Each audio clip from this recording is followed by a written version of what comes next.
বহুত দিনৰ পিছত আকৌ গৈছোঁ বোকাখাটলৈ। বহুত দিন মানে এমাহ আৰু এমাহটোৱে বহুত দিন নিচিনা লাগিছে। আমি প্ৰতি দেওবাৰে দেওবাৰে যাওঁ, সেইটো কাৰণে গৈছোঁ। বহুত দিন বুলি একমাহ নগ'লোঁ যে। এতিয়া আমি বুঢ়া বুঢ়ী দুটাহে আহিছোঁ আকৌ দেই। আমাৰ ল'ৰাটো ফাকুৱা খেলিবলৈ গ'ল, ফাকুৱাতে গুচি গ'ল। সি এতিয়া মোমায়েকৰ ঘৰত আছেগৈ।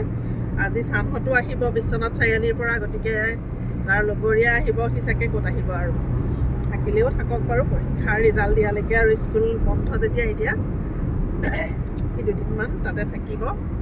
তাত থাকি ভালো পায় সি খেলা ধূলা কৰিবলৈ। ৰজাবাৰীতে সি আছে।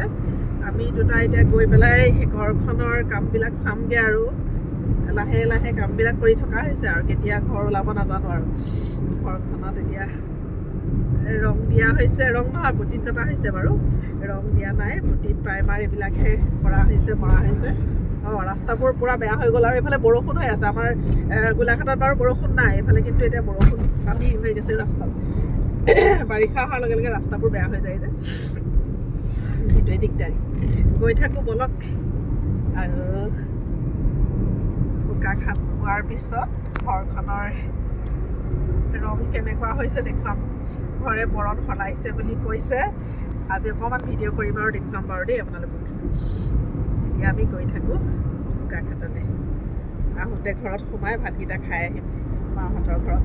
মাক বাপেকৰ ঘৰ থাকিলে এইটোৱে সুবিধা আৰু হয়নে, এইফালে ৰাস্তাত আহোঁতে ভাতকেইটা খাবৰ কাৰণে আৰু